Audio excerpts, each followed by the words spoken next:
창세기 21장 10절로 21절 중에 먼저 10절로 13절을 같이 읽겠습니다. 그가 아브라함에게 이르되 이 여종과 그 아들을 내쫓으라. 이 종의 아들은 내 아들 이삭과 함께 기업을 얻지 못하리라 하므로 아브라함이 그의 아들로 말미암아 그 일이 매우 근심이 되었더니 하나님이 아브라함에게 이르시되 내 아이나 내 여종으로 말미암아 근심하지 말고 사라가 내게 이른 말을 다 들으라. 이삭에게서 나는 자라야 내 씨라 부를 것임이니라. 그러나 여종의 아들도 내 씨니 내가 그로 한 민족을 이루게 하리라 하신지라. 아멘.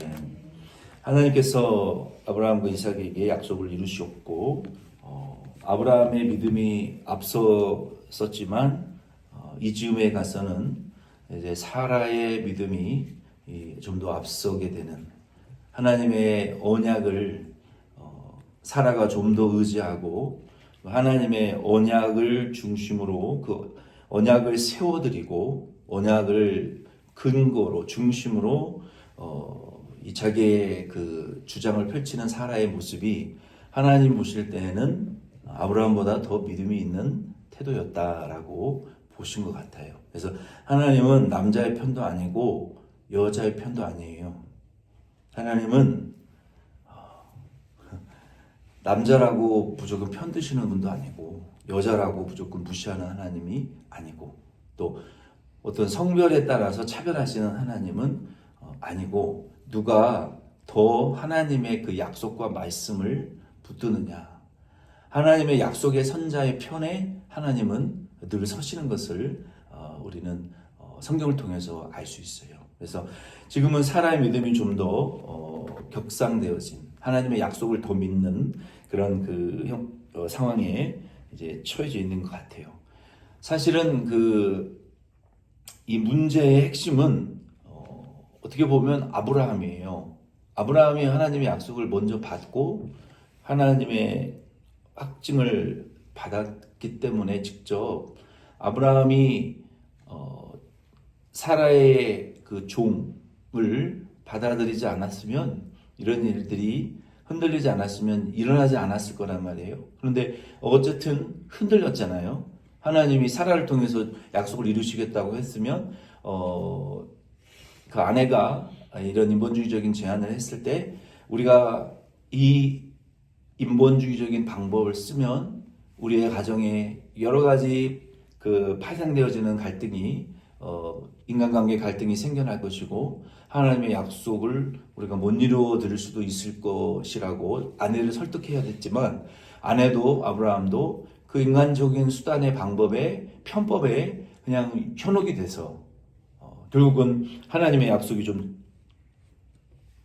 지연되긴 했지만 이러한 그 중심을 잡지 못한 아브라함에게 더 큰 책임이 있는 것은 사실이에요. 그래서 이 상황에서 사라는 이스마엘이 이삭을 희롱하고 조롱하는 그 장면을 보고 아마 이후에는 죽일 수도 있겠다, 이런 위협감을 느꼈기 때문에 아브라함에게 내쫓으라고 당장 내쫓으라고 요청을 했어요. 근데 하나님께서 그들에게 해결책을 주시고 은혜를 베풀어 주셨어요. 사라가 아브라함을 강하게 설득을 했는데 10절로 13절에 보면은 그 근거는 무엇이었냐면은 어떤 인간의 그 동정심이나 어떤 그 여성의 시기심을 자극하지 않았어요. 그것으로 아브라함을 자극하고 설득하지 않았고, 이 사라가 지금 하나님의 약속을 붙들고 있는 모습을 우리는 중점을 두고 봐야 돼요. 물론 그런 마음도 있었겠죠. 감히 종 주제에 내 주인의 아들을 핍박해? 엄마로서 또 아내로서 시기심도 인간적인 미움도 분명히 있을 수 있었어요. 근데 하나님께서는 그것도 있지만 하나님이 보실 때에는 어떤 면을 보시냐면 약속을 의지하고 붙드는 사라의 그 믿음을, 그 한 면을 보시는 거예요. 여러 가지 99가지의 죄도 있고 아주 부정직한 것도 있고 정말 야비한 것도 있어요. 야곱도 보세요. 얼마나 야비한 사람이에요. 아브라함도 아주 비겁한 사람이잖아요. 두 번이나 아내를 자기의 누이 동생이라고 속이는 이러한 그 무책임한 윤약, 아주 우유부단하고 아주 비열한 그런 행동을 했던 아브라함이잖아요. 근데 하나님께서는요, 그런 비열하고 인간적인 모습들을 다 보시지만 다 죄인이 똑같잖아요, 누구나. 근데 하나님께서는 그 중에 그런 약점들이 99개가 있지만 믿음이 있느냐, 약속을 붙드느냐, 그것을 보시는 거예요. 그래서 사라가 아브라함을 설득하는 근거로 종의 아들은 내 아들 이삭과 함께 기업을 얻지 못하리다라고 말을 했어요. 그것은 하나님의 약속을, 하나님을 의지하는 거예요. 하나님에게 피하는 거예요. 하나님이 나도 처음에는 못 믿고 몇 번을 나타나셔서 말씀하셨지만 비웃기도 했지 않았느냐. 그러나 이제 진짜 하나님 약속이 이루어진 걸 보니 하나님이 진짜로 이삭을 통해서 일하실 것이라고 온 인류를 향한 그 구원의 역사를 이 이삭을 통해서 예수님이 장차 태어나게 될 것인데 그 하나님의 구원을 지금 기대하고 의존하고 있잖아요. 하나님에게 의지하고 있잖아요. 그냥 인간적인 그러한 시기심이나 그 동정에 의해서 설득하는 것이 아니라 이렇게 되면 하나님의 약속이 못 이루어지는 거 아니냐고. 이스마엘이 아들을 나중에 죽이기도 하면 하나님의 약속이 파괴되어지는 거 아니냐고. 하나님이 보실 때에는 그 면이 참 예쁘게 보이시는 것 같아요. 예쁘게 보시는 것 같아요, 하나님은. 그래서 우리들도 하나님 앞에 약점도 많고 실수도 많고 하나님 앞에 되지 못한 모습들이 많습니까? 근데 하나님은 또 우리의 어떤 모습을 붙들고 일하시냐면 그 중에서도 믿음도 많고 약점도 많고 실수도 많지만 믿음으로 하나님의 약속을 붙들고 하나님의 은혜를 의존해서 하나님에게 자꾸 피해 들어가는 그 사람을 하나님은 쓰시더라. 성경에 보면 다윗도 하나님이 그 무서운 죄를 지었지만 사울은 버리고 사울은 솔직히 도덕적으로 깨끗한 사람이에요. 간음을 하기를 했습니까? 함정에 빠뜨려서 남의 아내를 뺏기를 했습니까? 자기에게 목을 내놓고 충성하는 장군을 함정에 빠뜨려서 음모를 꾸미기를 했습니까? 뭐 그렇게 대단히 잘못한 게 없어요. 도덕적으로 깨끗하고 정직한 사람이에요. 사울은 어떻게 보면. 근데 진짜 비열하고 악랄한 사람은 다윗이에요. 근데 왜 하나님이 다윗을 사랑하시느냐? 다윗은 하나님의 은혜를 알았고 하나님의 그 죄사함의 구원의 은혜를 알았지만 사울은 하나님을 의지하지 못했어요. 그게 하나님이 예뻐하실 수 없는 사람이라는 거예요. 인간적으로 도덕적으로 의롭고 깨끗하다고 하나님 사랑받는 것이 아니라 은혜를 주시는 것이 아니라 정말로 비열하고 쓰레기 같은 짓을 해도 하나님의 은혜에 의존되어 있는 사람이 용서를 받고 하나님에게 쓰임을 받더라. 성경에 보면. 그리고 그런 사람들의 특징은 두 번 다시 그러한 죄를 자꾸 반복하지 않는다는 거예요. 근데 하나님의 은혜를 의지하지 않았던 사울은 회개할 줄도 모르고 계속 지속적으로 죄를 짓더라. 회개할 줄 모르고 은혜를 누리고 용서를 받지 못하는 거예요. 이게 큰 인생의 차이예요. 그러니까 하나님은 이 사라를 그렇게 하나님이 이제 통해서 하나님의 뜻을 아브라함에게 보여주시는 거예요. 바울은 이 장면을 가지고 갈라디아서 4장 21절 31절 말씀에 보면은 이런 비유를 합니다. 그 장길자 그 안상홍 특히 장길자 그 사람들은 하나님을 어머니 하나님이라고 말하는 그 근거가 요 장면을 근거로 하나님을 어머니 하나님이라고 불러요. 그래서 장길자가 어머니 하나님이다.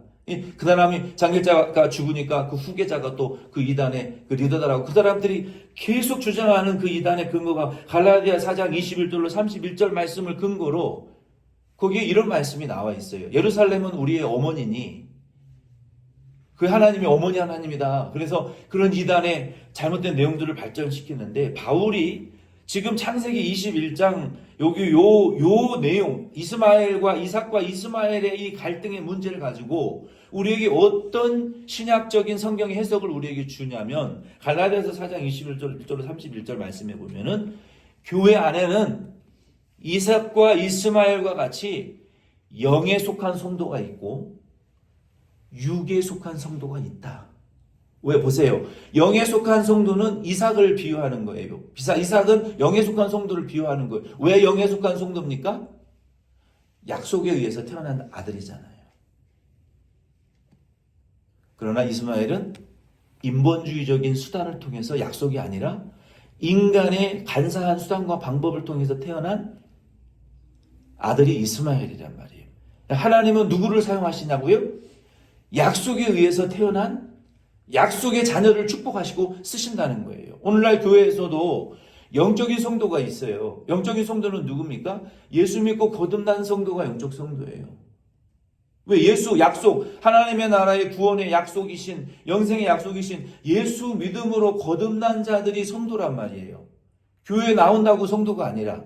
근데 교회 안에도 교회는 나오지만 오래 교회 출석하고 직분도 많이 있지만 약속의 구주이신 예수 안 믿고 하나님 나라 자녀가 못된 사람도 있단 말이에요. 그냥 교회 출석하는 분. 그분은 육에 속한 성도란 말이에요. 이해가 되십니까? 그래서 바울이 갈라디아서 4장 20절 1절로 31절 말씀에 예수 믿고 구원받은 성도는 영적 성도요. 약속의 자녀라. 예루살렘은 영어에도 명사에 남성 명사가 있고 여성 명사가 있어요. 헬라어에도 교회 명사에 남성 명사가 있고 여성 명사가 있는데 교회도 여성, 성도도 여성이에요. 성전도 여성이에요. 근데 하나님은 남성으로 쓰여 있어요. 그래서 예루살렘은 여성 명사로 쓰여져 있는데 우리가 예수 그리스도를 믿음으로 그 여성 명사인 예루살렘의 자녀들이 됐다라는 것은 하나님의 나라를 예루살렘으로 비유해서 약속의 자녀가 되었다. 예수 믿음으로 하나님의 자녀가 되었다라는 표현이지 하나님이 우리의 어머니다라는 표현이 아니라는 거예요. 바울을 그걸 말하고 있잖아요. 그 이단자들은 공부를 그러니까 더 해야 된다고요. 제대로 된 신학교를 가서 제대로 된 신학 교육을 받아야 이런 헛소리를 안 하는데 어디 이상한 데 가가지고 이단한테 잘못 배워가지고 원어도 안 배우고 성경 해석학도 안 배우니까 성경을 그렇게 엉터리로 해석을 하다 보니까 어머니라는 단어가 나왔니? 하나님 그럼 우리 어머니네? 이단의 교주가 여자니까 어머님은 하나님을 여자로 해석해서 장결자가 우리 하나님이다. 이런 이단의 교리들을 갖다 붙여서 만들어내는 자들이에요. 그래서 이 말씀은 그 말씀이 아니라 우리는 약속의 자녀다. 천국에 속한 약속의 자녀다. 이렇게 해석을 해야 되는 거예요. 그래서 바울이 그런 해석을 이삭과 이스마엘을 통해서 말씀하셨는데 이 아브라함과 이 사라가 이 이스마엘의 문제로 고민이 아주 깊어질 때 하나님이 해결책을 주셨는데 하나님이 아브라함에게 뭐라고 말씀을 하셨냐면은 사라가 너에게 한 말을 들으라. 사라가 한 말을 들으라. 왜냐하면 사라가 하나님의 약속을 붙들었기 때문이에요. 그래서 저와 여러분도 가정에 문제가 생기고 직장에 문제가 생기고 내 인생에 문제가 생기고 진로의 문제, 인간관계, 돈의 문제, 생활의 염려, 어떤 사회생활의 문제가 막 생길 때 우리는 걱정하지 마시고 갈등이 생겨날 때 누구의 말을 들어야 돼요? 누가 하나님의 약속에 서 있는 자인가? 누가 하나님의 그 약속을 말씀을 이루어드리려고 노력하는 자인가의 편에 서시면 돼요. 그러면 인생을 실패하지 않을 수 있어요. 누가 하나님을 기쁘시게 하려고 하는 말이 누가 그런 말을 하는가? 자기 유익을 구하는 사람의 말인가? 하나님의 교회의 유익과 하나님의 나라의 유익을 위해서 말하는 사람인가를 우리가 분별하실 줄 아셔야 돼요. 그래서 그분이 정말 하나님의 말씀을 세우고 하나님의 교회를 세우려고 하는 말이구나. 그분들의 편에 설 때 하나님 앞에 우리가 죄짓지 않을 수가 있어요. 그리고 적극적으로 하나님을 순종하기 어려울 때는 이렇게 판단하시면 돼요. 좀 덜 하나님을 섭섭하게 해드리는 방법이 무엇이냐? 우리가 굳이 선택을 해야 된다면 하나님을 적극적으로 기쁘시게 할 수 없는 상황이라면 하나님을 3 정도 슬프게 할 거냐? 아니면 하나님을 1 정도 슬프게 할 거냐? 물론 10에 10, 100% 하나님을 기쁘시게 해야 되는 것이 맞죠. 그러나 그럴 수 없을 때 내 선택지가 하나님을 3을 기쁘게 할 거냐 2를 기쁘게 할 거냐 그때에는 좀 소극적인 방법으로 하나님을 덜 슬프게 할 수 있는 방법을 선택해야 된다는 거예요. 그러면 우리가 조금 하나님을 더 기쁘시게 하는데 가까울 수가 있어요. 14절로 21절 말씀에 보면은 하나님께서 선택을 해결을 해주시는데 하갈과 이스마엘에게 한 민족을 이루게 해주시겠다라고 13절에 약속하십니다. 그래서 아브라함이 그 하나님께 아마 기도하고 또 하나님의 뜻을 구했겠죠. 그때 하나님께서 이스마엘과 하갈을 내보내라고 했을 때 많은 것을 주지 않았어요. 음식이나 뭐 생필품을 많이 주지 않았어요. 물가죽 부대 하나? 그리고 겨우 며칠 먹을 수 있는 음식을 아마 줘서 보낸 것 같아요. 그리고 광야로 내보냈는데 저는 이 성경 말씀을 보면서 불과 다음 장에 창세기 22장에 하나님이 이삭을 바치라고 하시는 말씀이 나옵니다. 이게 성경이 너무 재밌는 거예요. 한 장 다음에 여기 21장에 하갈이 이스마엘을 데리고 광야에 나가는 그 모습이 다음 장에 아브라함이 이삭을 갈멜산에 바치러 새벽에 일찍 나가는 모습과 너무나 오버랩되는 복선이 여기 등장하는 거예요. 아브라함과 이삭은 아직 그 일을 상상도 못하고 있었던 때에 하갈과 이스마엘이라는 사람들을 떼어내면 끝날 줄 알았어요. 인생의 고난이, 시험이. 근데 그 다음 장에 아들을 번제물로 죽여서 피를 제사로 바치라는 청천벽력과 같은 하나님의 명령이 그 다음 장에 떨어지는 거예요. 하갈이 14절 21절 말씀해 보니까 이스마엘을 데리고 브엘세바라는 광야에서 방황을 하다가 물이 떨어져서 죽어가는 아들을 관목 덤불 그늘 아래에 두고 여기저기 물을 찾았지만 물을 찾지 못했어요. 여러분 생각을 해보세요. 여러분의 10대 아들과 여러분이 뜨거운 광야 한가운데에 쫓겨남을 당했다고 생각을 해보세요. 인생에 그런 비극과 그런 미저리가 어디 있어요? 아들은 그늘에 쉬게 하고 여기저기 물을 막 브엘세바에서 찾아다녔어요. 브엘세바라는 그 의미는 일곱 우물, 맹세의 우물이라는 의미가 있어요. 아무리 물을 찾으러 다녀도 물이 없는 거예요. 그래서 화살을 이렇게 쏘아서 근접할 수 있는 그 거리만큼 왔는데 그 그늘 아래에 축 처져서 죽어가고 있는 그 아들을 여러분 바라보고 있는 하갈을 생각을 해보세요. 물을 찾아 헤매다가 그늘에 누워서 죽어가고 있는 그 아들의 모습을 본 하갈이 통곡을 하고 울기 시작했어요. 하나님 앞에 울었단 말이에요. 얼마나 울었는지는 모르겠어요. 근데 하나님이 그 여자의 울음소리와 그 죽어가는 아들의 울음소리를, 엄마의 울음소리를 듣고 아들도 누워서 죽어가면서 울었을 거 아니에요. 통곡했을 거 아니에요. 아브라함이 하나님 부르짖었을 거 아니에요. 얼마나 하나님 앞에 원망 섞인 기도와 간절함으로 하나님 앞에 부르짖었을까요? 오늘 저는 그 장면이 머릿속에서 계속 떠나지 않아요. 하나님이 지금 우리 교회에 원하시는 것이 이것인가? 놀라운 것은요, 하갈과 이스마엘이 죽을 줄 알았더니 하나님이 하갈과 이스마엘이 광야에 그냥 적응시켜 버리더라고요.